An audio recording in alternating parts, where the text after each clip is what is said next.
Like every other day, I sat at my familiar wooden table beneath the ancient oak tree. My deck of tarot cards lay before me, waiting for the next seeker of fate. People came and went, some hopeful, others desperate. They asked about love, wealth, or guidance. And I, Bianca, the village's most trusted fortune teller, gave them glimpses of the future. My accurate prophecies had earned me fame, but that meant little to me. What truly brought me happiness was my quiet life with my husband. Suddenly, an old woman in a black cloak appeared. I waited for her to ask for a reading, but she remained silent.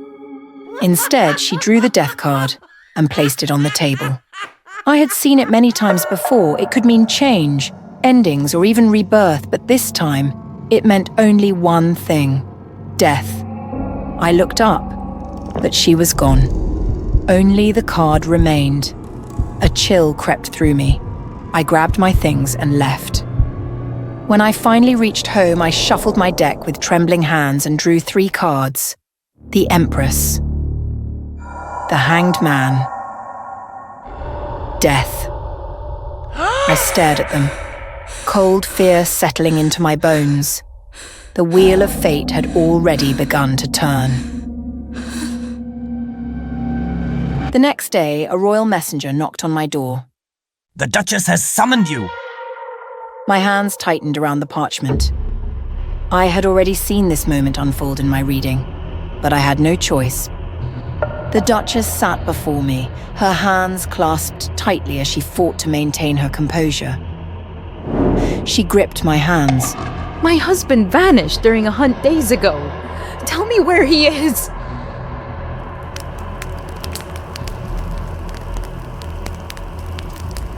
I calmed the Duchess, then focused on shuffling the cards.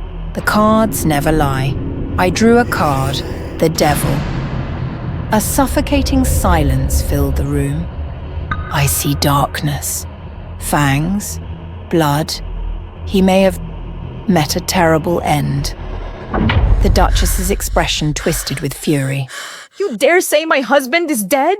Are you cursing him with your filthy magic? No, my lady. The cards only speak the truth. Get out! I lowered my head and left without another word. Hours later, news reached the castle.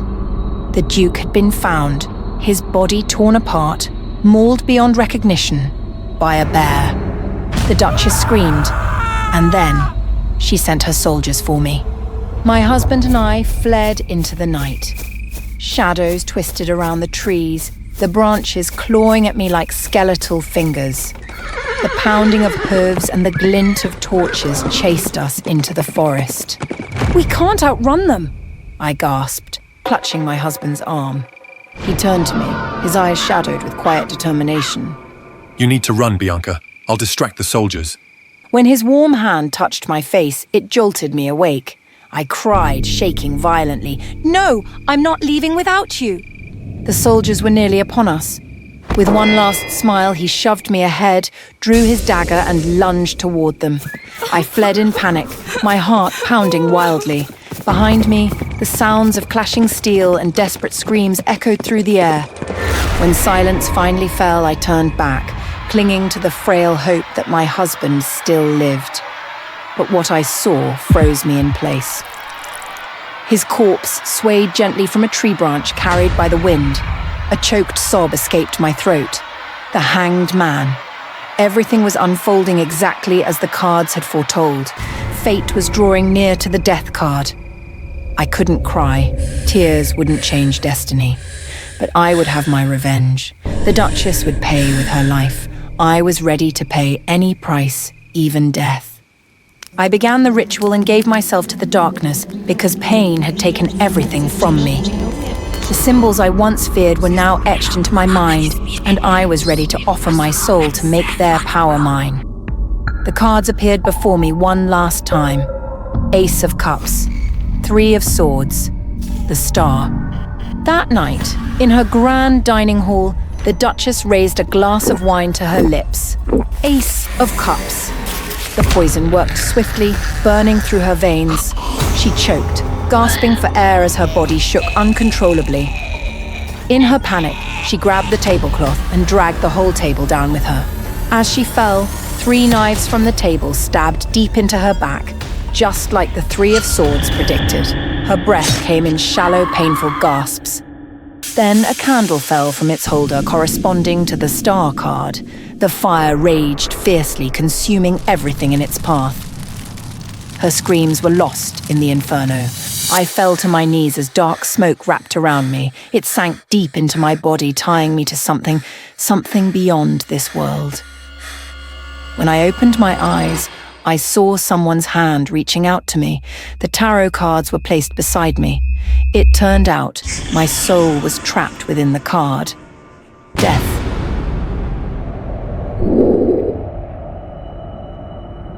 The wheel of fate has stopped. No one can escape their own destiny.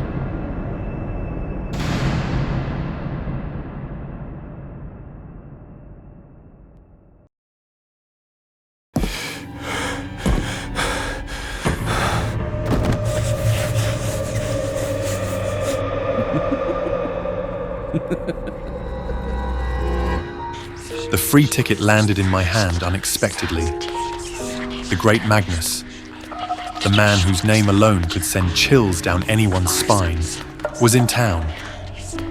People clamored to witness his famous act, pulling their deepest fears from a seemingly ordinary top hat. I wasn't his target audience. Magic was nothing but clever tricks and theatrics. Still, the thought of seeing people squirm at their fears being exposed had a peculiar allure. The curiosity got the better of me. I went. The theatre was packed. The air buzzed with nervous excitement as Magnus took the stage. Dressed in a sharp black suit with a red-lined cape, he exuded charisma and menace in equal parts. His cold red eyes swept the crowd, making everyone shift uneasily in their seats. Tonight we dive into the depths of fear. But fear not, for it's all in good fun. The audience chuckled nervously. Then his eyes locked onto mine. You, sir, Magnus said, pointing at me. The spotlight followed. I froze. You've been chosen. He announced. Come, join me on stage. The audience erupted in applause. I hesitated, but eventually made my way up, heart pounding. Magnus extended a hand. Your name? Harry, I mumbled, shaking his hand. Let's uncover what lurks in the shadows of Harry's mind.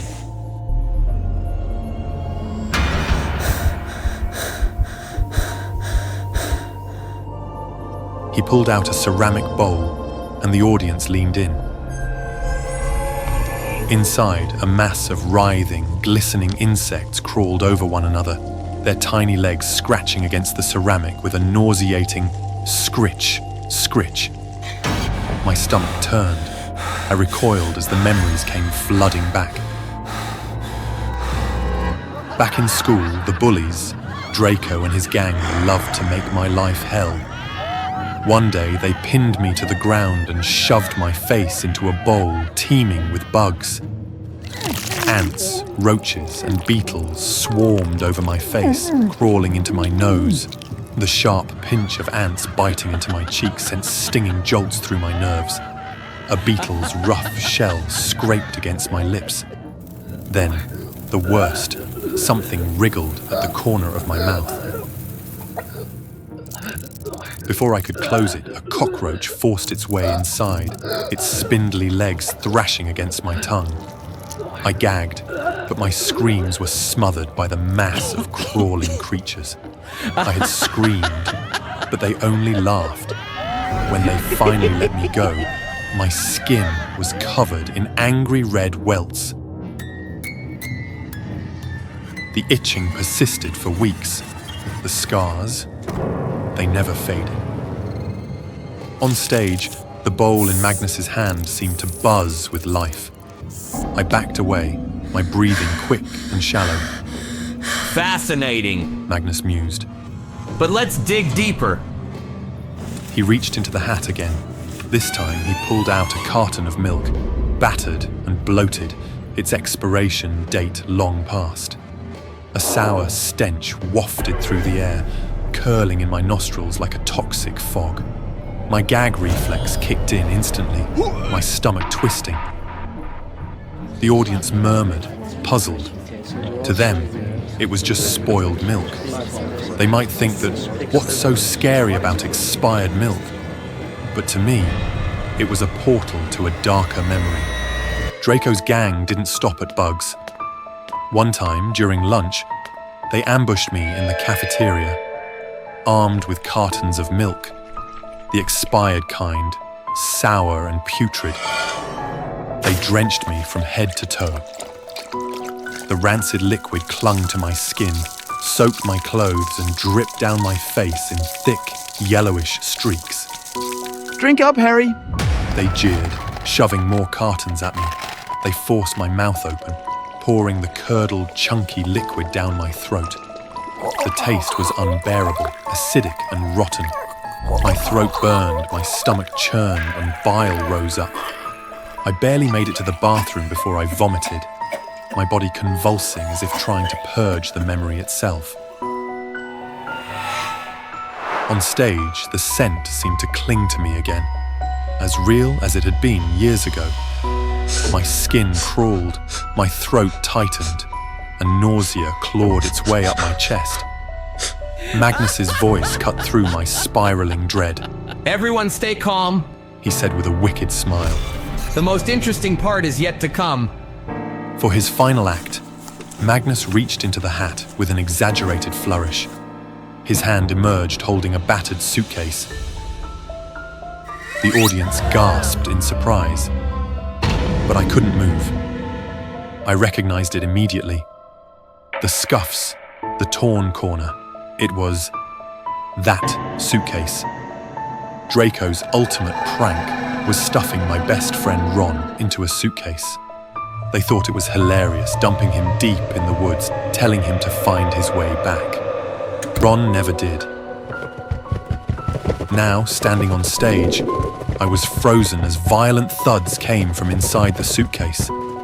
The sound echoed in my ears, dredging up every ounce of guilt I'd buried.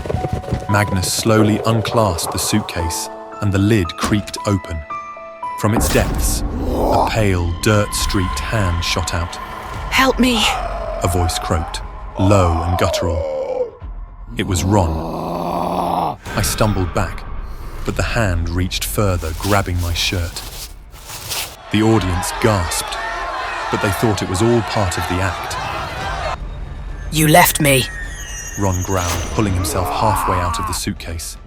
His face was gaunt, eyes sunken, lips cracked. You could have stopped them, but you didn't. You let them do this to me. I tried, I stammered. Liar! He spat, his grip tightening.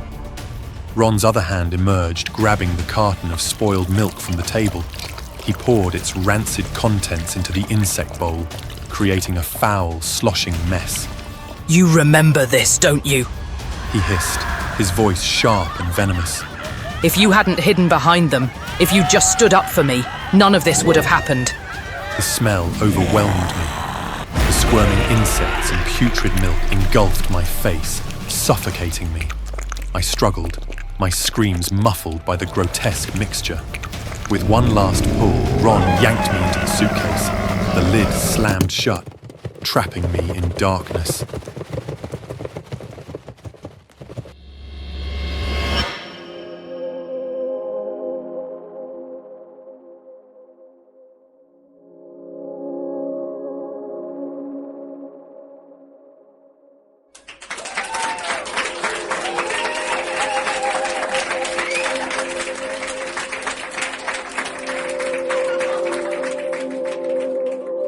And now, who's next?